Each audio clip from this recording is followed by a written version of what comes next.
double-blind episode of We Only Look Thin. I am half of your gruesome twosome, Catherine Weigel, weight loss inspiration. And with me today is... the other half of your gruesome twosome, Donald Weigel. Hello, everyone, and welcome to another episode of We Only Look Thin. Is there anything better than alliteration? Gruesome twosome? Like, that's so fun to say. It rhymes. No, there might not be anything better than that at all. Nothing better aside from football season. Oh, football season. Yes, indeed. In America, we have football, and Donald enjoys it, and I enjoy it because I get to drink beer also. But that part's good, and there are snacks involved usually. There are snacks, but today's episode is inspired by Donald. Donald, why don't you talk about it? Well, if you've listened to this for any length of time, you may know that I am very much into the National Football League, the NFL, if you were, and I am very much into fantasy football. And I was listening to a couple of different podcasts recently about it, and they were talking about who they think their either fantasy football or real life football MVPs are going to be. And as everyone knows, MVP stands for Most Valuable Pickles. Oh my God. No. Dork. I happen to really like pickles, in case anyone did not know you that. are going to solicit people. I know. People have already sent you pickle I know. things. I get pictures of, like, pickle stuff and Rickle Pick? Pickle Rick from Rick and Morty. Pringles came out with new, like, pickle flavored chips. So many pickle things. Recently. That's a problem when you tell anyone you like. I know. Like, we used to have cats. They were our chums. Right. They lived with us. They were like our roommates. Yeah. Exactly. But I was going to say pickle sweatshirts. Pickle sweatshirts, yeah, cat sweatshirts. Cat sweatshirts and cat votives and cat salt and pepper shakers. Yeah, we don't people need pickle assume things. if you have cats, Please, you have to be like a cat person. Please don't send us pickle things, people. We're good. Yeah, or do. Oh my gosh. All right. So, most valuable player. So it actually this stands has for to do with weight loss. Most valuable players. And people would read their lists back and forth of who they thought would be the most valuable players at different positions or for different fantasy football related things. And I kind of thought it would be interesting and fun, at least for me, if Catherine and I came up with a list of our weight loss MVPs. What? And so what we did was we each came up with 5. Catherine may have 6. I actually added a 6th one, but we have not discussed our list with each other. Yeah, so we don't know what the other one's going to say. So it's possible we will have 10 different ones or 11, but it's also possible that we have exactly the same 5.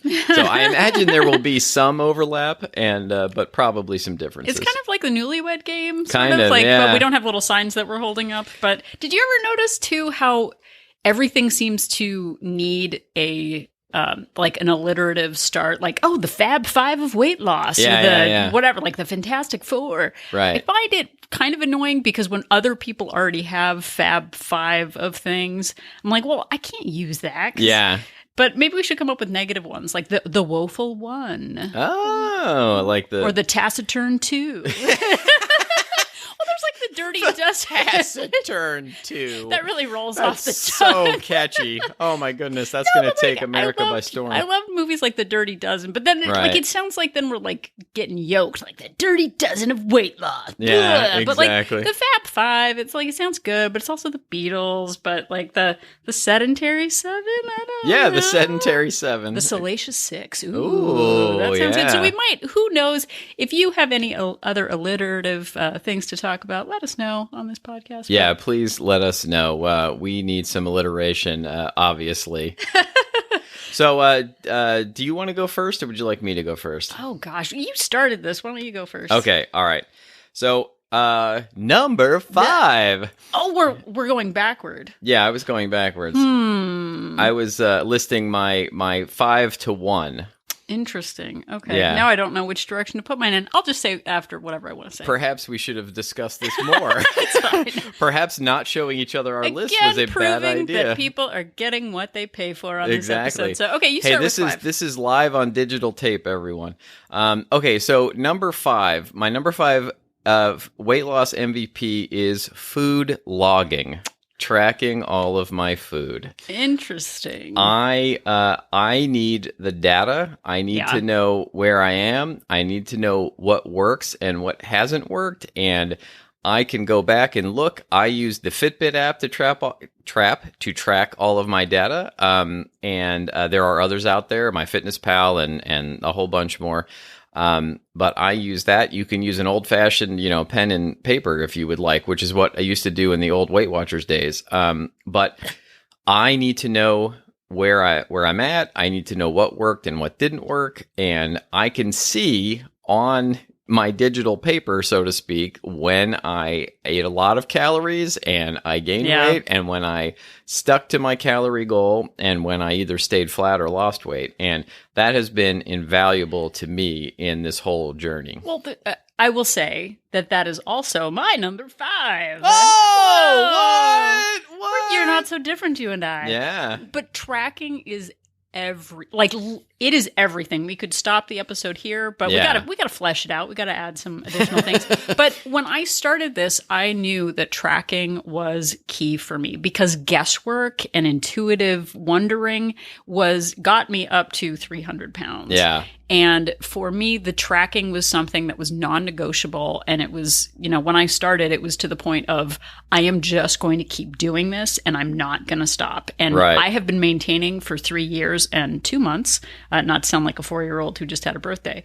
But tracking is everything. And even in maintenance, it is critical to for sure. Success. Yeah. And we have a very in-depth episode about it called Wait, Don't Tell Me, which I will link to in the show notes that you can check out also. That one talks about weighing in on the scale. I know. It also talks about weighing and measuring all the food. Oh, it does? Yeah. Huh. I didn't know that. It was so long ago. Yeah. I can't remember. Yes, it does. So do I go with my number 4? Yes, you would do your number 4 now because I stole your 5. Okay. So number 4 is purposeful movement. I do not have that on my list. So what? I don't. That is like your jam is purposeful movement. Well, this is very interesting. Yeah. It is interesting to know that. Purposeful movement, I knew when I started that I just wanted to start walking our daughter to school, just to get out of the car and do a little bit of something. And I think on our last episode, we talked about how in 2015, I was averaging just over 5,100 steps a day. Yeah. And this year, I am averaging over 17,000 steps a day. Yeah. And it just feels normal now. It takes a lot of time to build up that level of steps. Never thought it was possible. But purposeful movement every day, sneaking in steps. We have the Stepisode. Yeah. The Couch is Lava. And our Knights Who Say N.E.A.T episode that Donald will link to in the show notes, and I don't have to do it. Yay! Can you talk for a moment about how purposeful movement has played a role in your health journey? Well, yeah. I mean, it has been crucial, and I think that not crucial enough to be in your top 5. Well, it's kind of sort of like, okay, I'll just say my alternate, my number 6 that I put on as an alternate was my Fitbit. So it's related to that, but getting the Fitbit and realizing for me that purposeful movement didn't have to be a like hard gym workout, right? Or it didn't have to be running or something that I felt like was painful. No but, medicine balls or being right, tied to the back of the car and exactly, running. Exactly. But being able to, like, walking counts as exercise was like a huge revelation to me. And, it's basically the only exercise I did for the entire time I was losing weight. And then I added more exercise on. But just starting with that 5 minutes of purposeful movement and realizing that it all burns calories and it all counts was huge and eye-opening. And yes, it is definitely a weight loss MVP. Amazing. All right. So what is your number 3? My number, this would be my number 4, oh, right. actually. Yeah, sorry. Is weighing and measuring everything is also my number 4. I would, so many times in the past, I would try and count calories, and I'd be like, that looks like a tablespoon of mayonnaise. Oh my gosh, my eyeballs don't know anything. They're terrible measurement tools. This is just a handful of almonds. It's about this many calories, and I would just sort of guess. And guess what? My eyes are, there's an old expression, my eyes are bigger than my stomach. Like it was true. Like I would be putting what I thought was a tablespoon of mayonnaise, and it would be like 3 tablespoons of mayonnaise. Well, there's like the letter of the law, and then there's sort of the like spirit of the law. Right. And if peanut butter, which is a very sort of stagnant, it doesn't move or wiggle off the tablespoon, if it just heaps up, it's sort of like, those things like whatever you can fit in your bag, like a supermarket sweep thing. If it fits in the cart, then you get it. Yeah. It's that way with peanut butter and mayonnaise and other coagulous forms. For sure. And then there's also the other side of that is, bites, licks, and tastes. BLTs. BLTs, which, not adding those up, not weighing and measuring those things, just being like, oh, it's just a bite. Oh, it's just a taste, like whatever, and not counting all that. But actually weighing and measuring, and then going back to my number 5 and actually logging it all has been super crucial. MVP in my weight loss journey. And I think too there are different levels of measuring, because when I started, I remember being back in Weight Watchers and them saying, like, if you don't have a measuring tool, like your palm is 3 ounces and your thumb is a tablespoon, and like I have very giant, manly hands. Wow. No, but I have larger hands, and you have very long, slender, thin fingers. I do. I could play piano if I haven't tried. Yeah, I imagine you'd be wonderful if you'd actually tried. But it's like a cupped palm is this, and I relied on that quite a bit. It turns out, and then you use measuring cups, and that's fine, but you can have a heaping tablespoon of things. Right. In this last time journey venture, using grams on a scale is the most precise measure that you can do. And we have 2 food scales so that we can both be weighing and measuring things at the same time. We have a third one that is a travel one that breaks down. Oh, true. Well, and I have one at work too that I keep. 4 yeah, but I just meant, anyway. But getting to the point where you're actually measuring grams, it is so much more precise than ounces. It's more precise than measuring cups. And it honestly does matter, because come on, Americans, let's get on board with the metric system. Let's do it. Yeah. Let's do it. So that was sort of part of my tracking. I had measuring as sort of a co-category. We didn't talk about this before we started, so. Yeah. All right. So it's your turn, though. I can't remember which number am I on. Am I on my own? You should be on your 3. My 3. Okay. My number 3 is saving carbs and sweets for late in the day. Ooh, I don't have this one on but it is a big one. I have realized, and I don't track macros or track rows, as they say. I don't know. Nobody says that.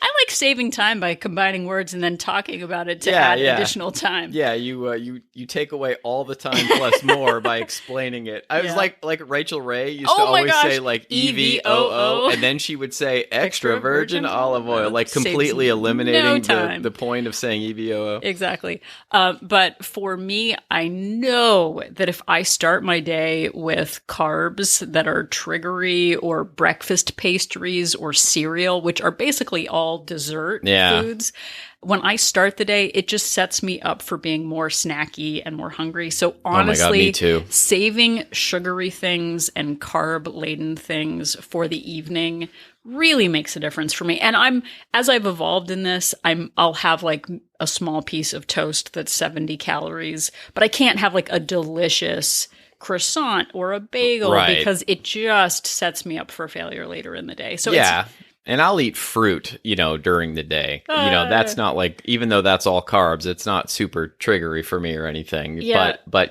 generally speaking, I don't eat anything carby until after dinner. Well, and I don't, I know Yanni Friedhoff in the Diet Fix talked about, he was very specific about having, 5 grams of protein at this time and whatever. And I got a little obsessive about it, and it started sabotaging me. So I'm not saying that I actually count carbs and look at the carb count in yogurt. I've never counted a macro ever. No. Not one time. No. So when I'm talking complex carbs, crackers, your breads, your rices, your potatoes. I hate it when people say it like keep that. Naming carbs. Naming carbs. Yeah. But I try to save it for later in the day because then there's less of a likelihood of me being triggered by them. So that is my number 3. All right.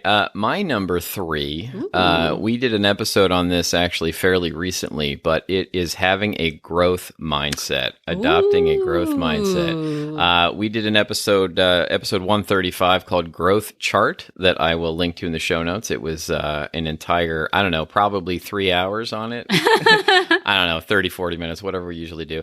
And it is all of those things that I used to tell myself, sort of boiling this down into a nutshell. Boiling it into a nutshell. I don't know. Mixing my metaphors. Mixing my metaphors has number 2. So what's for dinner? Boiling it into a nutshell. Oh my goodness. I'm just being a jerk. No, I deserve it.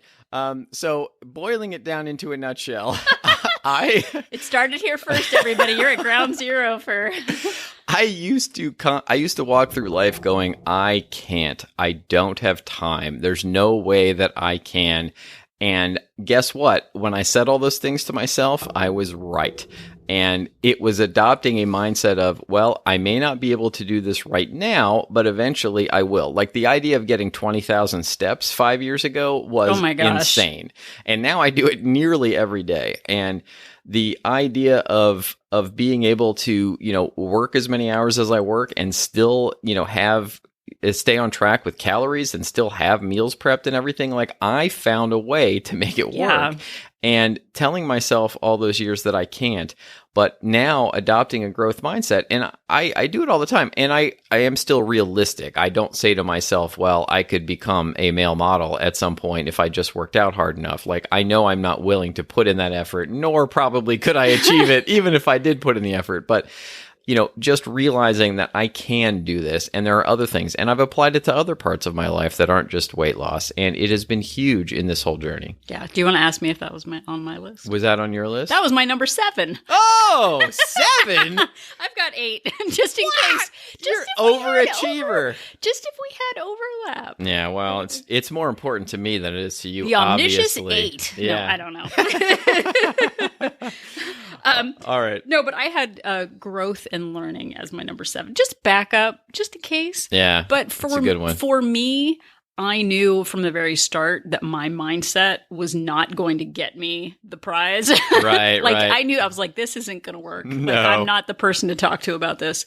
But listening to podcasts, reading books about happiness, like there's a podcast I've been listening to recently called The Happiness Lab. Donald will post it in And the what's show that notes. about? It's about the laboratory of happiness. Oh, there's a laboratory. Yeah, the laboratory of happiness. You can put it in show notes. But listening to positive podcasts, people who have overcome limitations, Happier with Gretchen Rubin, Half Size Me, podcasts that focus on the positive, podcasts that show me that, if other people can do it, I can do it too. That growth mindset, reading books about positivity has really helped me let go of that limiting mindset that I had before. And you listening to all of those things and then telling me about everything you learned has really helped me. Yeah, so that was my number 7. I'm just, the numbers. I could also link to a bunch of good fantasy football podcasts in the show notes too, if anyone. Sure.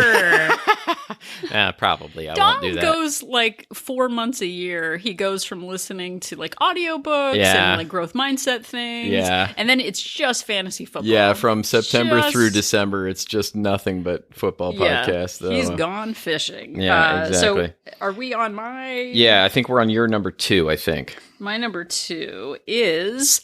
outer accountability. Whoa, that is not on my list. Wow. So that's because you're a questioner and I am an obliger. Yeah. So in the Gretchen Rubin 4 tendencies construct, I am an obliger, which means I thrive on outer accountability. I find it hard to meet expectations for myself if I set myself a goal. Yeah. But if I'm in a community of people who have common goals, it really matters to me. And I actually joined an accountability group about 6 months into my weight loss. And I kind of did it on a whim, why not? Just give it a try.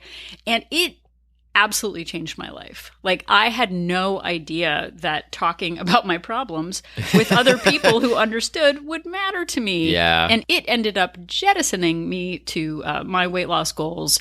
I realized that talking about my issues, sharing my vulnerabilities with trusted people, not just Jane and Jimmy on the street, but people who are going through the same things. Yeah, before you used to just walk up to strangers on the street and ask them for help, but Jimmy, it didn't Jane. go very well. No, but I was really ashamed of my issues. And even going to Weight Watcher meetings, I felt like they would give information, but Yeah. it wasn't really like a support group. You would just Yeah. kind of find out how many points were in a bran muffin and Right. then go home. Oh my God, those meetings, it just felt like 20 minutes of people I asking, didn't see what, it in the aisle. what aisle do you get that in? That Which wasn't store? in my grocery store. Yeah. But outer accountability has really helped me. I have done yoga with a neighbor from afar during the quarantine, where we check in with each other via text.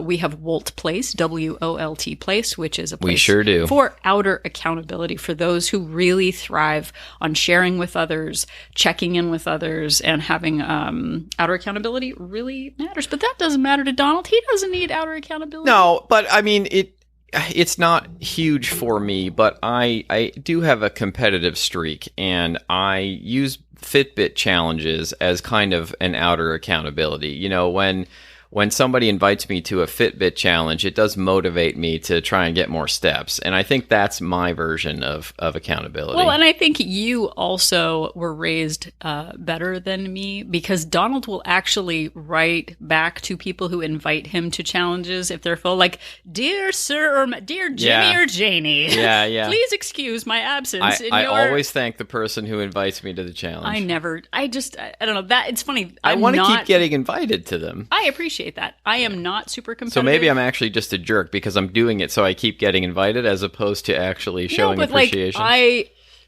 I want other people to win things because I feel like it will make them feel good. Like, I'm terrible at board games because I just want everyone to have fun. Just like with football, I just want both teams to have a good time. Yeah, except that one time we played chess together. Oh, when no, it we was- almost it got was divorced. Super competitive. We'll save yeah. that to another episode. So that was mine. The outer accountability number 2, 4? That was your number 2. That was my number 2. Okay. Yeah. Okay. So my number 2 is having a long-term outlook. Oh, I don't have that on my list. I spent most of my life being like, well, I just need to like white knuckle it and stick out this restrictive, terrible diet until I hit my goal weight, and then I can go back to normal. And I never thought about adopting a healthier lifestyle that would get me through for the potentially the rest of my life. Yeah. And I never thought about doing plans or exercises or counting calories in a way that would allow me to enjoy my life still and be able to do it even after I hit my goal weight. You know, there was always this like, well, I need to lose 30 pounds by this date. And then I would do it sometimes, and then I would gain it right back plus some more my whole life. But knowing there is no finish line, which is one of our early podcasts about this, knowing there's no finish line, knowing that I have to keep going about this has just been huge and one of the cornerstones and a definite weight loss MVP. Yeah. Actually, I was lying. That was my number 8. Oh, well, there you go. So, but I thought the other one was your number 8. I think you have several number 8s. I have so many. Well, I don't want to talk about my numbering system because if anyone looked at it, I'm actually going in reverse order, which is why I'm having trouble following. Yeah. But my number 8 was there is no finish line. We also did there is no I in quit. Like there's literally no way to stop living your health goals. Like either you're doing it or you're not doing it, but you're creating results. So really looking at this as I'm just laughing at because there is an I in quit. I know that's why it's funny. I know that is the joke, but I started laughing at our own joke. Yeah. But when, again, I usually would quit after 3 weeks. I would do great. I'd be up on the scale, and then I would revenge eat all the weight back because the scale, robbed me of my success. Right. And I just knew that this time I had to push through it time and time again and never give up. Well, that's a great point. And just, realizing that that just because I have a bad week, or just because I do everything right, I'm making air quotes on a podcast, but just because I do everything right and I gain half a pound that week, is not a reason to give up on all the progress that I've made. There's no deadline for doing this. It's all self-imposed, and I have the rest of my life to do it, and I want to be able to do it for the rest of my life. I like it. So what was that number for you? That was number 2 for me. That was number 2 for you. My number 2, I am so confused by my list. I don't even know where I am on it. Why don't you ask the person who wrote the list to explain it to you? Oh my gosh. Let me see. All right, so I'm going with my number 1, which might shock and surprise and maybe rock the entire weight loss world. Whoa! I can't wait for shockwaves to ripple through the weight loss world. My number 1 is honesty. That's my number 1. That's totally my number 1. Oh, that's wonderful. Honesty is everything. I lied to myself for 41 years. Right here, I'm showing you my list. Calling myself on all the lies I tell myself is my number 1. Oh, we were meant to be together. I lied to myself. I am too busy. I am too tired. I don't have enough money. I'm not, privileged enough. I don't have the right mindset. Everybody else has it easier than me. So many years of excuses that I believed, and I martyred myself. I don't have the time, the ability, the boundaries, and changing that mindset for me. I just took off my glasses because she's getting serious. I lied to myself for decades, and I believed all of the stories that I told myself. And getting to the point where I owned my choices in a neutral way, it's not that I don't have time, it's that I haven't made it a priority. Yeah. Changing that language.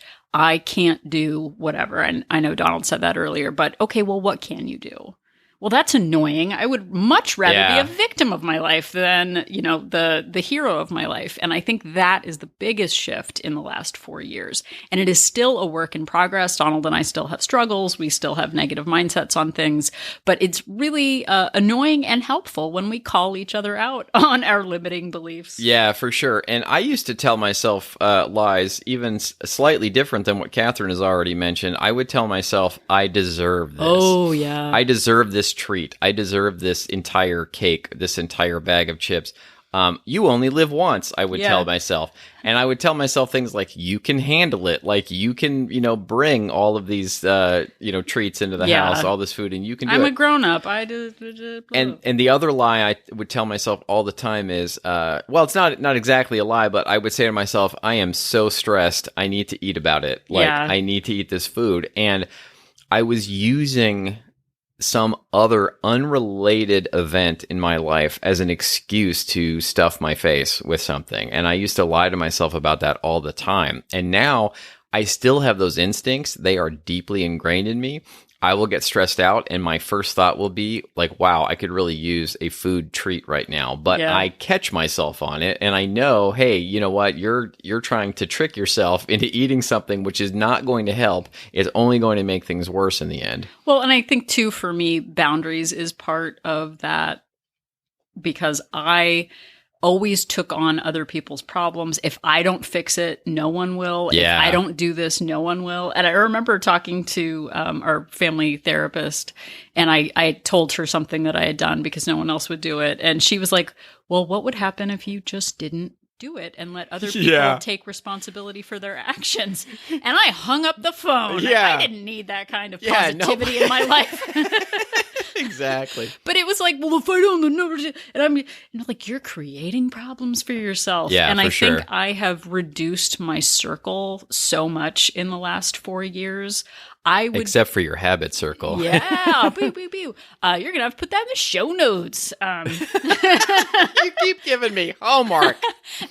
But I used to take on troubles at work, volunteer opportunities. If I don't do it, no one will. I've got to take on, the woes of the world. And I have gotten so much better at saying no. I've gotten so much better at saying, let me check my calendar. That isn't a priority for me right now. That's not what I'm focusing on. And it has helped so much. We did an episode called Dog the Boundary Hunter. We're so funny. Man, sometimes we think of the titles and then try and come up with an episode to match it. But that has mattered so much. Being honest about my choices has just made all the difference. And I think being honest with each other has mattered. I have told Donald about my secret eating, my bulimia. There's so many things that have just made our relationship better because we practice honesty. And that reduces shame. It really does. And reducing shame has been huge. And I still have these instincts to secret eat if I'm eating a treat. Like, even if it's within my calories, it is a little bit of a struggle to eat it in front of Catherine sometimes. Yeah. And I still have to get over that. But really being honest and forcing myself to bring everything into the light. I know maybe that's corny, but it has made a huge difference. Well, and I've even told my family members, too, about things that used to be shameful secrets. That I have been more vocal about, like, hey, when you say things like that, it makes me want to eat in secret. Which, and like just saying that out loud is something I never would have done 5 years ago. And it has made all the difference. So what are your, or do we have any overlapping extras? I have like a top 40 here just in case. Like, do you have any that didn't we make the hit list? all of mine. I mean, the Fitbit was kind of my number 6, but we hit all that. So, do you have something else? I do, actually. I wasn't sure if I did, so I wasn't trying to get you to ask me questions. I have routine habits. Yeah. As in there of just, why make it hard on yourself? Stick to a schedule on things. Be predictable in your actions. Like, I always track my food before I eat it. Yeah. I always do my arm workout Monday through Friday. Like, just having habits that you do every day. Like, I've flossed for 80 days in a row now. I've made it. I know. My teeth are so shiny. They're like the top of the Chrysler building. But having habits that are in place every day that are predictable takes away decision fatigue. It makes it so much easier to follow a habit if you just do it every day. Yeah. Make it predictable, make it boring, and it leaves me the opportunity to be creative in other ways. So that was my number 6 or 4 or 3. My numbering system is way strange and unpredictable here. But do you have anything else? No, I think that was it. I suppose I could give an honorable mention to really good shoes and to rebounders also. Yeah, we have so many episodes that cover all of the exactly. Oh, which reminds me, we talked about on the last episode how we are looking for tips and tricks. Oh, yeah. We're going to do a Tipapalooza, Towapalooza. We want your tips and suggestions of little additions that you've added to your life that have made your adventure easier. So you can email us at weonlylookthin@gmail.com. Subject line TOW, TOW, to let us know your tip and trick that you would like to share. Also, let us know if we can use your name when we post that. So, and so I guess that is our weight loss MVP. That was I was like, you're like football. I'm like, we're not going to talk about that, but it turned out to be I'm very happy with this episode. I think you did a great job. Well, thank you. I think you did a great job. Thank you. I think we did a great job together. I'm super excited. We're patting each other on the back on our podcast, on our own show. I think our number 1 or 5 or whichever number thing, I'm really glad that it ended up being the same. No, that was nice. So if you have any weight loss, you, the listener, have any weight loss MVPs that we didn't cover that you think we should have, we would like to hear from you. You can also write to us at weonlylookthin@gmail.com. When you're sending us your tips of the week, you can send us your MVPs and your TOWs and your MVPs and your pickle memes and whatever else you want to send in. You can also find us on Instagram and Facebook and Twitter at We Only Look Thin. And if accountability is something that you think you might thrive upon, you can go to our website, weonlylookthin.com, click on Join Our Support Group, and find out more information about Wolt Place, W-O-L-T Place. Yeah. Accountability group. You can also listen to all of our podcast episodes there or wherever you found this episode.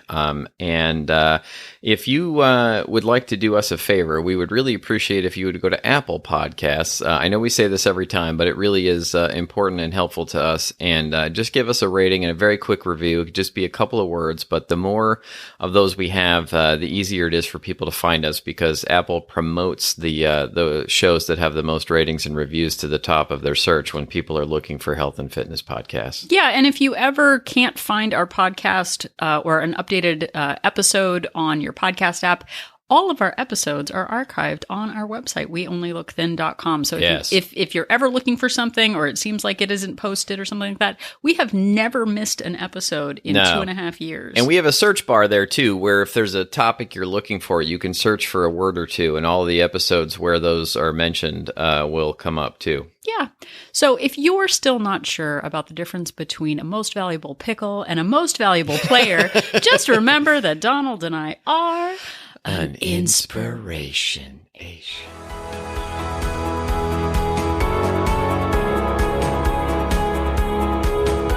The information that you hear on this podcast is for informational purposes only. The hosts are not medical professionals. You should always consult with your doctor, nurse, or other certified health professional before beginning any diet or fitness program.